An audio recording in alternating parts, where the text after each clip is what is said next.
자, 외모. 응? 오늘의 나의 외모 어떤지. 지난번에 정돈된 모습을 보여주고 싶어. 네, 지난번에 좀 정돈이 안 됐긴 했더라. 근데 오늘도 딱히 정돈돼 있어 보이지 않아요. 네. 근데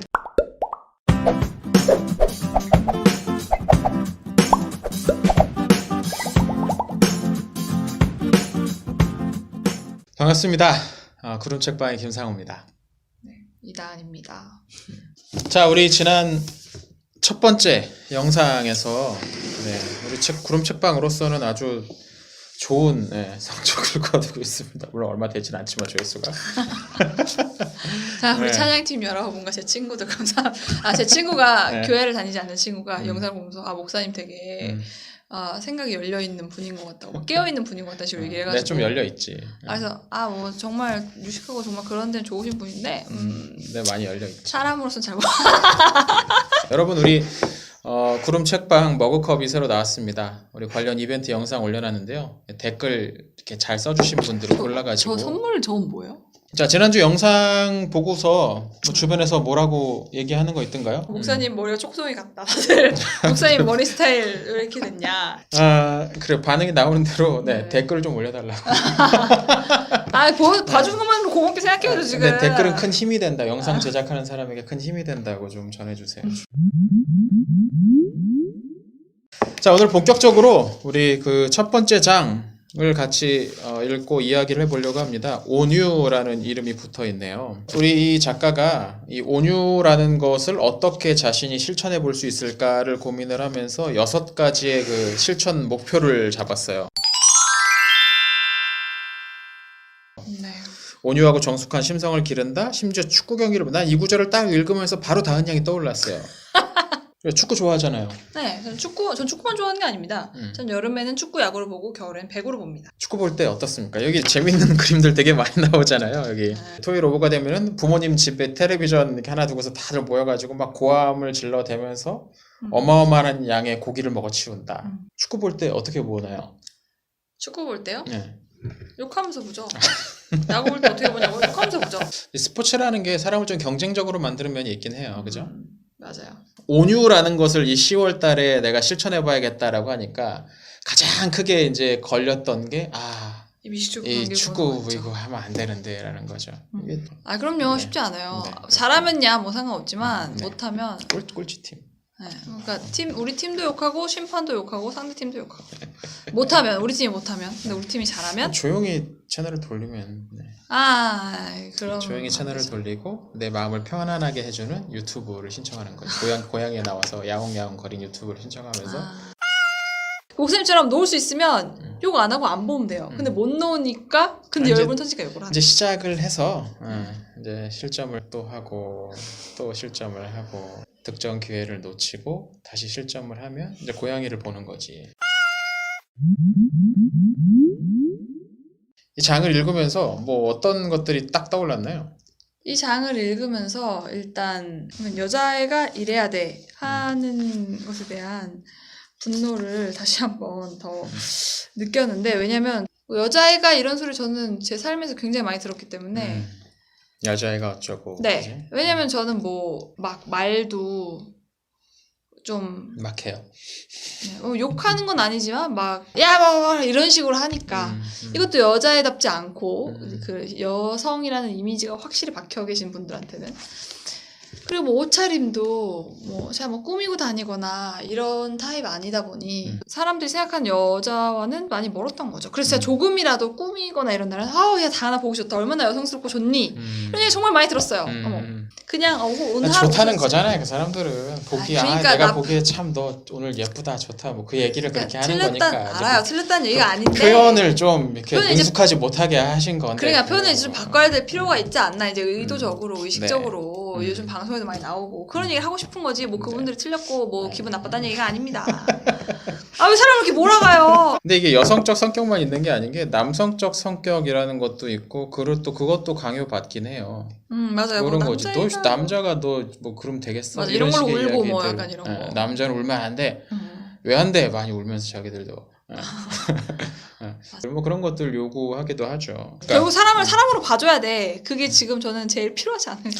그러니까 남성적 성격, 여성적 성격이라는 게 이게 이제 통계적으로 그런 게 있다라는 얘기고 많은 역사상 또 많은 지역에서 특정한 성별인 사람들이 이런 식으로 행동을 한다, 이런 행동 양식이 있다. 뭐 이게 이제 남성적 성격, 여성적 성격을 이야기하는 것 같아요. 근데 그러니까 특정한 성별에 있는 사람은 이렇게 행동을 해야 돼. 이 얘기는 전혀 다른 문장이고 첫 번째 문장과 두 번째 문장 사이에 논리적인 연결고리가 없어요. 그러니까 넌 여자니까 이렇게 그동안 다 해왔던 대로 그러니까 요렇게 강요할 것은 아니라는 거죠. 자, 여기 보면 우리 또 이 주인공 작가가 에티켓 수업이라는 걸 받으러 맞아요, 갑니다. 맞아요. 이제 제가 본인이 한번 워낙에 이제 이다은스러운 성격이 있었기 때문에 이분이 이다은스러운 성격 뭐야? 네. 이분이 먼저 태어나셨거든요. 그런가? 아무튼 네. 그런 성격이 있었기 때문에 이걸 어떻게 나 혼자 안 되겠다, 누구의 도움을 받아야겠다 해가지고 에티켓 수업이라는 것을 받으러 갑니다. 네, 그렇죠. 그런 거 한번 받아봐야겠다는 생각 들어본 적 있어요? 저는 한번 받아보고 싶은 생각이 들었었어요. 왜냐면 제가 이제 그 해외에서 재외 공간 사람들과 마주칠 일이 있는 일을 했잖아요. 그래서 같이 식사를 하는데 어떤 분이 식사를 다 한 다음에 포크랑 나이프를 이렇게 두는 거. 다 먹었다는 얘기. 네, 누가 그렇게 이분은 진짜 이렇게 하더라. 제 동료 중 누군가 그렇게 얘기를 해가지고 뭔가 좀 멋있어 보였어요. 왜 옷 같은 것만 해도 그쵸. 그지같이 입고 다니지 말라 그러잖아요. 내가 돈이 그치. 없어도 입는 건 잘 입어라 하는 것처럼 행동도 물론 내가 이렇게 말하는 것은 이미 다 난 끝났긴 했지만 에티켓이라는 것은 근데 이건 좀 사람이 좀 갖추고 있으면 좋을 것 같아. 소위 말하는 돌직구라는 표현도 나는 에티켓이 없는 거라고 생각하거든요. 대화에 에티켓이 없는 거라고 본인 생각하거든요. 되게 그런 얘기 안 하는 것처럼 얘기하시네. 내가 좀 들은 얘기가 있는 것 같은데. 헛소문에 지금 빠져가지고 지금. 돌직구라는 거. 그러니까 사람의 앞에다 두고서 그 사람의 약점을 공격하는 거, 피하고 싶은 주제들, 막 그런 것들을 억지로 끌어내가지고 모욕 비슷하게 주면서 근데 그러면 상대방을 우스갯거리로 만들려는 어떤 그러한 의도를 가지고 던지는 것. 이게 이제 돌직구인데 제가 정의하는 어느 때부턴가 그런 식의 그 말하는 방식이 대단히 유쾌한 것처럼 좋은 것처럼 퍼져가는 경향이 있는 것 같아요. 왜냐면 돌직구라는 것도 사실 굳이 하지 않아도 될 얘기들이 보통 많단 말이죠. 맞아요. 돌직구 중에서는. 근데 뭐 충고라느니 아니면 뭐 그냥 장난인데 라는 식으로 에티켓 수업을 정규 과정에 넣어야 된다고 생각합니다. 이게 다양한 뭐 식사 예절뿐만 아니라 사람과 사람이 함께 생활하는 그쵸. 것이 사회인데 같이 살아가는 교육을 좀 할 필요가 있는데 맞아요. 이 마스크만 해도 내가 불편하니까 하고 보는 거고 내가 나의 정욕을 참지 못하고 나의 열정을 참지 못하겠으니까 하는 거잖아요. 내 옆 사람을 생각하지 않고. 이거 관련해서 악플 이야기도 좀 해볼 만한 것 같아요. 저도 뭐 가끔 이렇게 악플 비슷한 거 받긴 해요. 진짜요? 네. 비판과 악플의 차이는 그것을 작성한 사람의 인격을 공격하느냐 안 하느냐의 차이인 거야. 이 사람의 주장을 비판하는 거는 비판이지. 그쵸, 근데 그런 줄 알았더니 이 사람 뭐 이렇구나 하면서 사람을 비판을 하면 그거 이제 악플이라고 저는 생각을 하는데 누가 그렇게 주로 이제 난리냐면 극렬 페미니스트들 이런 분들이 이제 거기다가 인신공격을 써놔요. 써놔요. 여러분 목사님한테 너무 악플러 여러분이 목사님한테 너무 큰 기대를 해서 그래요. 그냥 그러려냐고 넘어가세요. 그리고 또 재밌는 건 그런 거 굉장히 싫어하는 분이 또 악플을 달아요. 페미니즘과 관련된 거 되게 싫어하는 분이 또 악플을 달아요. 그러니까 이게 극과 극은 통한다고. 악플이 굉장히 정신적인 데미지가 있습니다. 종일 떠오릅니다. 아침 대바람부터 그런 거 읽을 때는 특히나 더 그래요. 보통 그런 거 쓰신 분들은 새벽에 글을 쓴다. 잠을 자라고 잠을.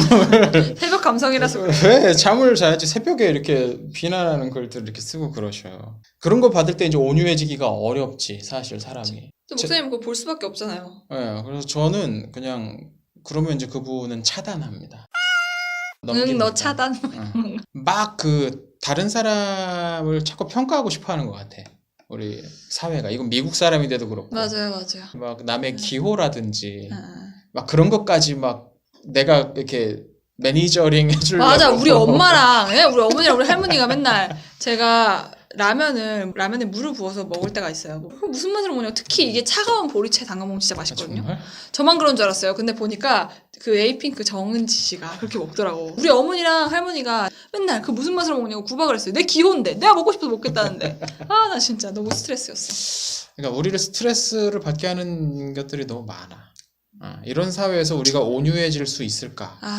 될 수 있다고 저는 생각합니다. 이거 읽고 나서 될 수 있다고 생각했어. 일단 참 어려운 것 같아요. 어렵지만 할 수 있습니다, 여러분. 뭐 어떻게 그게 가능할까? 뭐 여러 가지 실천 사항들을 정해놨는데 재미있는 도전 가운데 하나가 뭐냐면 다툼 항아리라는 겁니다. 저 에티켓 수업에 이어서 다툼 항아리가 뭐냐면은 자기 마음 가운데 막 누구와 이게 다투는 것들이 떠오르면 혹은 그런 행동을 뭐 하면 뭐 빈정거린다든지 1페니씩 넣는 데니까 10원짜리 하나씩 넣는 거예요. 우리로 치면은 뭐 돈 벌금 차원이 아니고 그걸 하나씩 기억하게 하는 거죠. 이렇게. 그리고 나중에 그 하나당 뭐 10분씩 올라가서 지붕 위에 올라가서 기도하기 뭐 이제 그렇게 나름 계획을 세웠던 거죠. 얼마나 들어갈 것 같아요? 한 달에 보면? 저요? 네. 저는 전 시도도 잘 안 할 거예요, 이걸. 제가 계속 말하잖아요. 이분이 이걸 먼저 해줘서 얼마나 다행인지. 전 시도하면 안 그래도 없는 돈 다 지금 털리게 생겼어요. 10원짜리인데도? 10원짜리인데도. 그렇게 했는데 이제 결과가 뭐냐, 이분이 깨달은 게 뭐냐면 그렇게 한다고 해서 바뀌는 게 아니더라. 그렇지, 내 타고난 성격이 변하진 않더라. 그러니까 이게 왜 안 될까를 저는 생각을 해봤어요. 이 책을 읽으면서. 온유함이라는 덕목이 기본적으로 어떤 행동을 교정하려고 해서는 얻을 수 있는 게 아니라는 생각이 들었어요. 근데 이건 뭐 온유뿐만 아니라 이제 앞으로 나올 여러 가지 덕목들도 마찬가지인데 어떤 선한 덕목을 우리 안에 우리 것으로 만들기 위해서 행동을 규제하려고 하면 한이 없다는 거지. 그리고 행동을 규제하는 규칙들은 빠져나갈 구멍을 계속 만들어요, 우리가. 너 욕하면 안 돼 라고 이야기하면 야 이건 욕이지만 요 정도는 욕 아니지 이렇게 사실 사람은 자꾸 빠져나갈 구멍들을 만들게 돼. 신발 이렇게 되는 거지. 변신 그러니까, 로봇. 이게 이제 율법의 한계인 거죠. 그렇죠. 이렇게 바리새인이 됩니다. 안녕하세요, 이 바리새인입니다. 마음의 문제를 근본적으로 우리가 가지고 있는 우리 안의 문제를 행동만 교정하려고 해서는 안 된다는 거. 그건 아무리 만들어봤자 일시적이고 제한적일 수밖에 없다는 거죠. 맞아요. 그러니까 온유함이라는 것도 그런 것 같아요. 누가 옆에서 잔소리한다고 바뀌는 게 아니잖아요. 그러니까요. 그죠? 이거 제가 아까 한 얘기 아니에요. 뭐 옆에서 누가 나 이렇게 하면 안 돼, 저렇게 하면 안 된다고 바뀌는 거 아니라고 내가 아까 얘기한 건데 왜 제 멘트 가져가시죠? 안 되겠네 이거. 그럼 이걸 어떻게 바꿔야 되냐? 결국 중요한 건 이제 마음을 바꾸는 문제일 것 같은데 저자가 선택한 건 몇 개가 있습니다. 렉시오 디비나라는 것과 뭐 향심 기도라는 것에서 시작해 보기로 했다. 렉시오 디비나는 거룩한 읽기란 얘기거든요. 그래서 요것과 관련해서 좀 배우고 싶으신 분들은 이 책을 먹으라라는 책이 있어요. 유진 피터슨이 아마 쓴 걸로 기억하는데 그 책이 나 그거 이제 어디서 봤는데? 요걸 설명한 책입니다. 그러니까 결국 이 해결책도 뭐냐면 너 이런 행동을 했으니까 뭐 이렇게 해야 돼 이렇게 해야 될가 아니고 마음 가운데서 나의 그 부분들 자신도 인정하는 부분들이 있잖아요. 저도 그렇고 우리 다은 양도 그렇고 인정하는 그 부분들을 앞에다 두고서 하나님과 관계를 좀 쌓아보는 거죠. 그걸 가지고서 하나님 제가 이런데 이거 어떻게 할까요?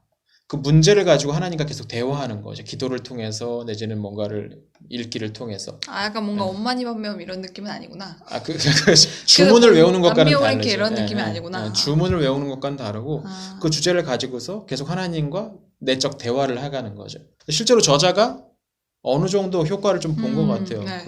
왜냐면 이걸 하면서 이 사람이 되게 이 45페이지에 그런 얘기가 있어요. 기도할 때 나는 내 발이 땅 밑으로 확장되어 길게 휘감기며 뿌리를 내리는 것처럼 느꼈다. 저는 중요한 게 이건 것 같아요. 뿌리를 내리는 것처럼 느꼈고 그래서 이 맨 뒷페이지에 보면 아직도 자기한테는 되게 많은 비난과 뭐 그런 악플들이 달리지만 그러나 자기 뿌리는 점점 더 깊이 자라고 있다고 얘기를 해요. 네.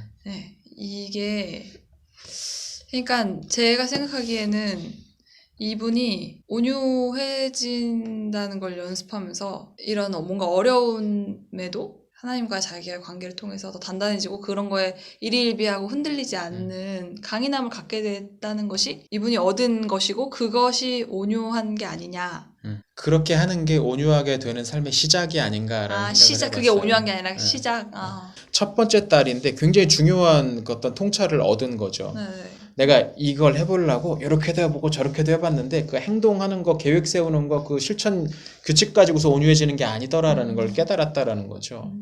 일단 내가 깊이 좋은 곳에 하나님에게 잘 뿌리 박혀서 든든히 섰을 때 그때 누가 나한테 이제 악플 달아도 그냥 아유 악플을 다셨군요. 가 나올 수 있는 건데 내가 이게 뿌리 박힌 게 없으면 거기 하나에 뒤집어져 버리든 그런 모양들이 나오는 게 아닌가. 제가 이 온유라는 주제가 나왔을 때 이런 거에 대해서 고민을 많이 했었다고 그랬잖아요, 아까. 대체 내가 변화돼야 되는 건 맞는데 어떻게 변화돼야 될지 모르겠다. 이런 고민이 있었는데 이 작가가 이런 식으로 자신의 온유함을 찾는 뭐 이게 완전히 이 사람이 뭐 난 온유함을 겟했다, 얻었다 이렇게 얘기한 것은 아니지만 맞아.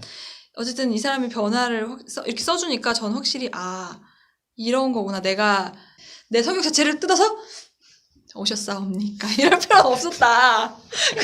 그리고 내가 그런 걸 이제 깨달았다는 거죠. 네, 그래서 이번 장이 저도 좀 의미가 많이 있지 않았나. 하지만 욕하는 거는 축구 경기로서 욕하는 것은 어떻게 해야 될까?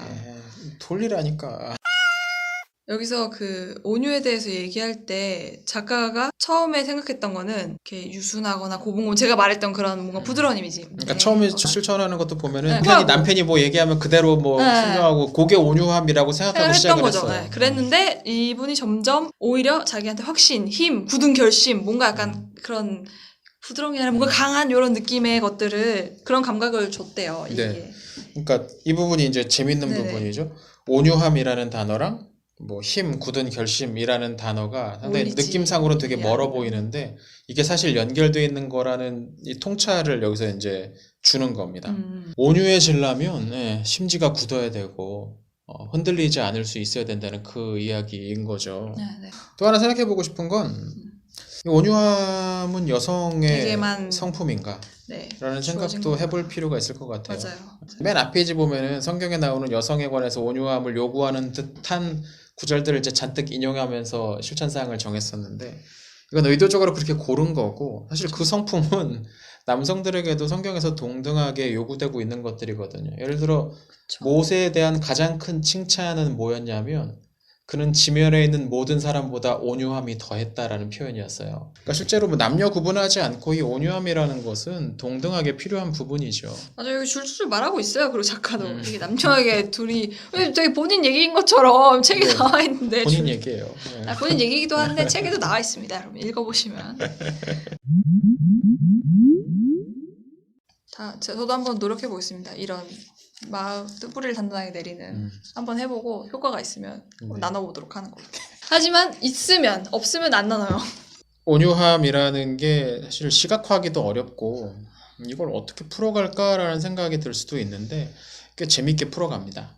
그래서 어떻게 온유함을 얻을 수 있을까에 대한 나름의 깨달음을 제안을 했고 또 우리 다은 양은 그거에 어떤 깊은 감동을 받으면서 나도 한번 그런 걸 한번 안도감 비슷한 것도 살짝 받으면서 나도 한번 해봐야겠다라는 생각을 하게 됐네요. 맞습니다. 여러분은 어떤 생각을 하셨는지 모르겠습니다. 댓글 좀 달아주세요. 어떤 생각을 읽어봐야 어떤 생각을 하셨는지 알지 않을까요? 네, 읽어보셔야죠. 댓글과 좋아요, 구독은 사랑입니다. 부탁드리겠습니다. 이런 거 해야 되는 거 아니야? 사랑의 댓글. 감사합니다.